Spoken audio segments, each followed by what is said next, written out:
Bien amigos, sus servidores en este programa, Roberto Mella y quien les habla, Luis Núñez. Continuamos con ustedes tratando este tema de la prevención del lavado de activos dentro de una sesión especial en el programa Agenda Económica, como le decíamos anteriormente, con el propósito de ir creando conciencia sobre el peligro y los riesgos de este gran delito y los diversos efectos que tiene sobre las actividades productivas, sobre los seres humanos, sobre el medio ambiente, sobre todo lo que es el quehacer de una economía. Obviamente todo esto es bueno que lo sepamos, que lo conozcamos para que de alguna manera nos asociemos como sociedad, nos unamos y nos preparemos para evitar esos efectos y para contribuir con los organismos de persecución y de sanción del delito de tal forma que podamos alejarlo de nuestras fronteras y evitar esos efectos dañinos sobre todas las actividades y sobre los seres humanos del país que habitamos. Continuamos, Roberto. Así es, don Luis. Anteriormente hablábamos de los efectos reputacionales. También debemos mencionar, y esto es un tema importante para todo el empresariado, toda la sociedad, que hay una competencia desleal. Se generan competencias desleales cuando permitimos que estos lavadores de dinero, estas organizaciones, penetren en las sociedades.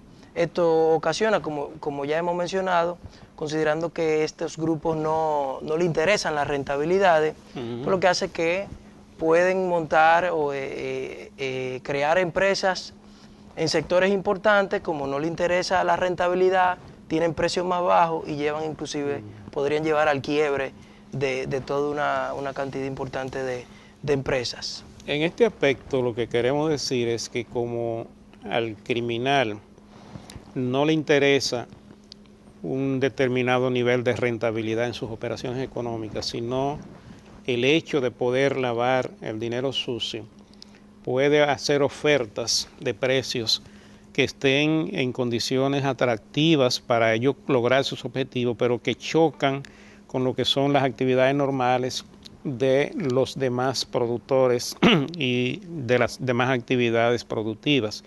Esto quiere decir que si para lograr lavar el dinero tiene que ofertar un precio más bajo, incluso por debajo del costo de las actividades productivas de otros sectores, ellos lo hacen porque ellos saben que tienen que pagar un precio para fines de lograr su propósito de lavar dinero sucio. Y no les importa si se llevan de por medio actividades lícitas, empresas diversas, actividades productivas diversas, porque ellos no tienen problemas con eso. Su propósito es continuar el delito y la actividad criminal, independientemente de los efectos que eso cree en el ámbito de la economía donde se muevan. Por esa razón reiteramos nuestro criterio y nuestro llamado a que nos unamos para combatir este delito. Así es, don Luis, así es. Otro de los efectos que debemos mencionar está el traslado de los delincuentes del poder económico del mercado, del gobierno y de los ciudadanos.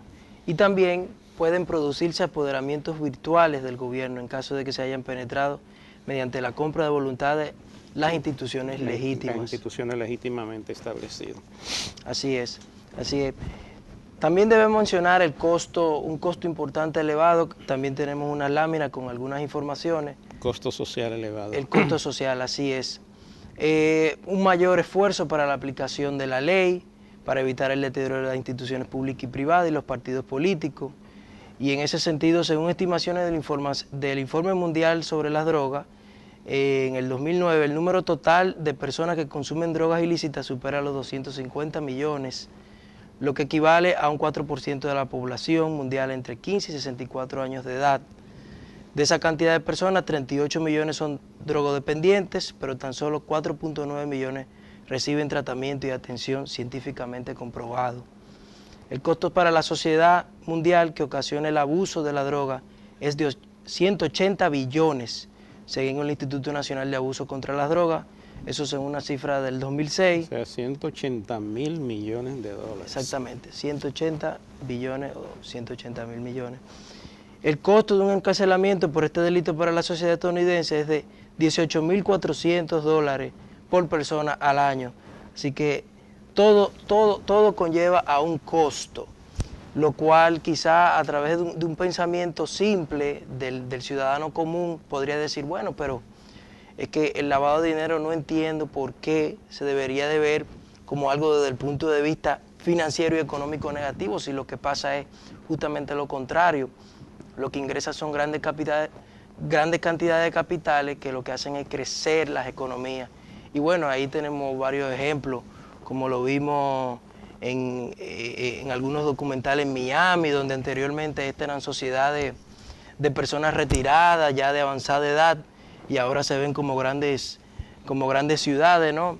Hay un documental muy interesante que se llama Cocaine Cowboys, un documental básicamente que refleja cómo en la ciudad de, más bien en el estado de la Florida, se desarrolló todo el tema del lavado de dinero, el narcotráfico y otros delitos, y cómo eso conllevó y fueron fluyendo esos capitales hacia el crecimiento de la sociedad. Después, en estos resúmenes desde el punto de vista económico y social vemos que todo tiene un efecto económico negativo, independientemente de las inversiones que podamos ver en edificios y otros asuntos visibles, pero detrás de ello hay muchos otros costos que debemos de darle seguimiento y conocer y entender.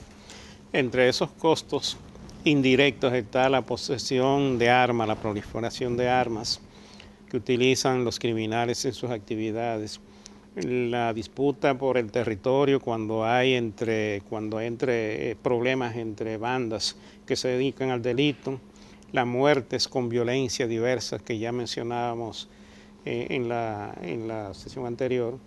Se genera desigualdad social porque la gente que se dedica a esta actividad criminal normalmente es gente que gana mucho dinero, recibe mucho dinero por el trabajo que realiza, y entonces eso la distancia de lo que es el común de los ciudadanos en los cuales se desenvuelven, pero también ya sabemos las implicaciones que esto tiene. También se genera un incremento de la prostitución barrial, deserción estudiantil, actividad del sicariato, incremento de la corrupción y deterioro de las instituciones, disminución del turismo y las actividades productivas en aquellas zonas donde se generan delitos y crímenes asociados a estas actividades delictivas. Aquí un poco estamos mezclando los efectos del narcotráfico con los efectos de lo que es el lavado de dinero proveniente de esas actividades delictivas.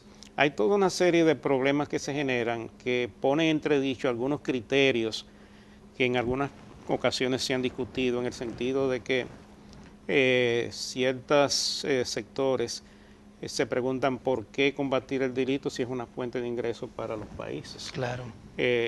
Y la verdad es que el costo que hay que pagar para que ese dinero venga a una economía, que también es cuestionable, ¿no? Porque normalmente es un dinero que llega y sale, es demasiado elevado. El riesgo que corren las instituciones es demasiado elevado. El efecto sobre las personas que se involucran en esta actividad criminal también es demasiado elevado. Las distorsiones que genera en las actividades productivas normales también es un costo muy elevado. Pero además, cuando tú tienes una sociedad que está altamente penetrada por la actividad criminal del tráfico de drogas y del uso de actividades de productos de esta naturaleza, hay un costo social porque las sociedades tienen que invertir fondos y recursos para regenerar y proteger a todo el que se deja atraer por el delito. Entonces, en buena medida, estos asuntos son cuestiones que nosotros tenemos que ponerlas sobre una balanza cuando hablamos del dinero que entra y el costo que tiene en la penetración de ese dinero. Preferiblemente uno debería desear una economía sana con actividades lícitas, donde no haya criminalidad, donde no haya violencia, donde no haya inseguridad y donde no haya todos esos efectos, porque a fin de cuentas, si tú tienes una economía muy vulnerable y muy penetrada por el crimen organizado y se generan esos elementos de violencia, como está, por ejemplo, ocurriendo en el caso del hermano país de México, donde sus centros turísticos han sido objeto de actos de violencia diversos y muchos turistas han dejado de visitarlos por el hecho de que le temen al crimen organizado. Así le puede ocurrir a cualquier sociedad que por no atacar ese delito, por no enfrentarlo con seriedad, pueden verse altamente penetradas por esas actividades delictivas. O sea que son muchos los efectos, porque si tú te pones a pensar que el capital, por ejemplo, de inversionistas extranjeros lícitos, que nosotros necesitamos que vengan a la economía para que hagan inversiones, generen empleo, generen divisas, y todo ese tipo de cosas generen riqueza, nos traigan tecnología, nos den experiencias y nos ayuden a llegar a los mercados internacionales en forma competitiva. Si esos capitales no pueden venir por problemas de delincuencia y de alto riesgo en una economía, entonces estamos perdiendo lo más por lo menos. Y estas son las cosas que nosotros tenemos que poner sobre la mesa cuando valoramos los efectos del crimen organizado. Venimos en breve.